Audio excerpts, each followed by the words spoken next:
Cyber attacks take many forms, often progressing through multiple phases as they escalate in severity.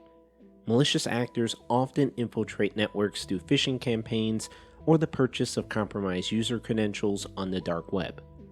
What begins as the hijack of a single user profile expands in severity as intruders move across these internal systems, conducting surveillance and gathering intelligence before escalating to data theft, service disruptions, and ransomware extortion.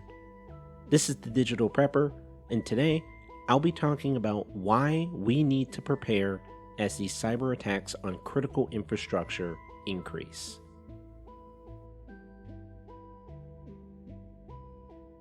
Before we get started, I just want to remind you guys that if you do like the video and want to discuss anything regarding digital preparedness or just preparedness in general, be sure to help get this video out to more potential preppers by leaving a like, commenting, and subscribing to see more like this.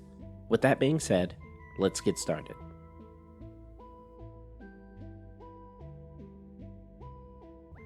Given the growth and ubiquity of technology today, we must consider how the exponential growth of these cyber attacks on critical infrastructure might be leveraged by bad actors. For example, in 2021, cybersecurity advisors from the FBI, the Cybersecurity Infrastructure and Security Agency, the Environmental Protection Agency, and the National Security Agency stated that there were incidents in 5 US states between March of 2019 and August 2021 where water treatment systems were targeted by either ransomware attacks or other hacks.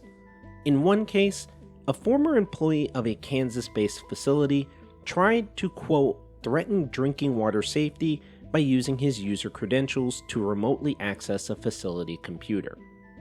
There was also an attack in Florida where an intruder broke into the facility's computer system and temporarily changed the plant's sodium hydroxide or lye level to more than 100 times the normal.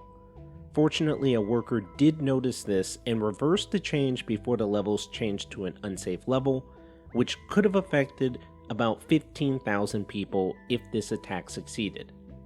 Even going on now, with the events going on in Russia and Ukraine, Russian-sponsored hacking groups have tried to shut down Ukrainian energy providers by disconnecting its electrical substations with a new variant of malware, customized for high-voltage electrical substations. With these sorts of attacks happening, you may want to think about which parts of your national infrastructure are most under threat. The issue is that critical infrastructure elements do not stand alone. They are interconnected and interdependent of each other. This interconnectivity makes them more vulnerable to direct and indirect cyber threats. An attack on one of these facilities may initiate a failure in another or cascade to the entire interconnected network.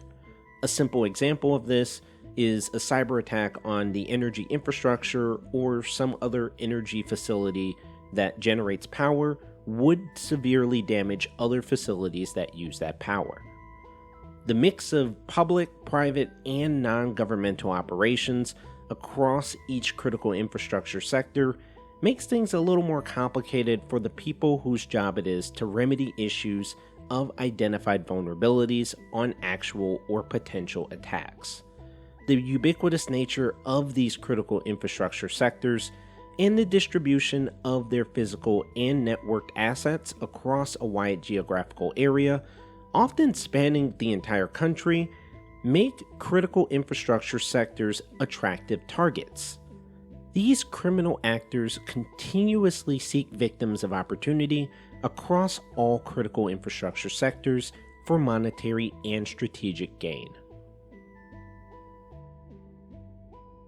So, for the most part, our infrastructure should have safeguards preventing them from becoming victims of cyber attacks.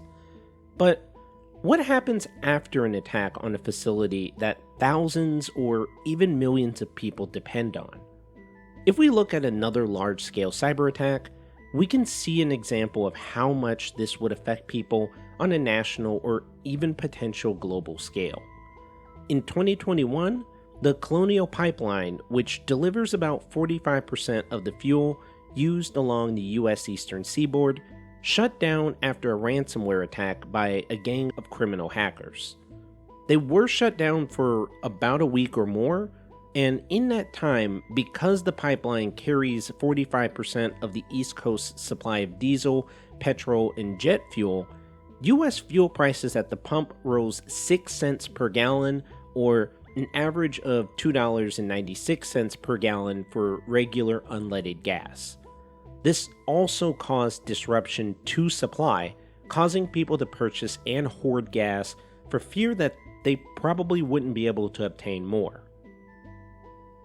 So, with that being said, how can we prepare for something that's virtually invisible and we wouldn't even be able to track or know when it's coming? Honestly, it all comes down to being proactive. Having a store of food and water is a start for dealing with even the supply chain issues that we're currently having. People that were prepared when the Colonial Pipeline was shut down already had gas cans ready and stored so that they could fill up their vehicles without having to worry about traveling long distances and waiting in long lines for gas. People who had extra stores of water bottles or had water filtration systems were prepared for when the news about the water treatment facilities were hacked. I do recommend to start with food and water, then looking into a power storage option like a gas or solar generator, as energy, water, and logistical infrastructure would most likely be the first targets of a cyber attack. To wrap things up, all of this just shows that cyber attacks on critical infrastructure will continue to grow in number and frequency and continue to escalate in severity. As the world becomes more reliant on these systems that are connected to the internet, the attack surface for malicious actors expands. These cyber attacks are becoming more automated and more anonymized, and may become more grand in nature.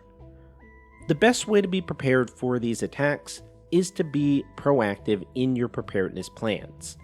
Be sure that you have all of the supplies that you need, like food, water, power, and medical supplies, to be able to be well even if an attack on part of the critical infrastructure creates long-term issues. Check out the description for videos where I talk about specific cyber attacks in more detail, ways to keep your prepper inventory organized, as well as a solar power bank that you may want to include in your preps. If you liked the video, go ahead and give it a like and subscribe to get more videos like this that will help you with your digital preparedness. If you have any ideas for more videos, or just want to share your experiences with prepping, please leave a comment down below. Stay safe, stay prepared, more digital prepping to come.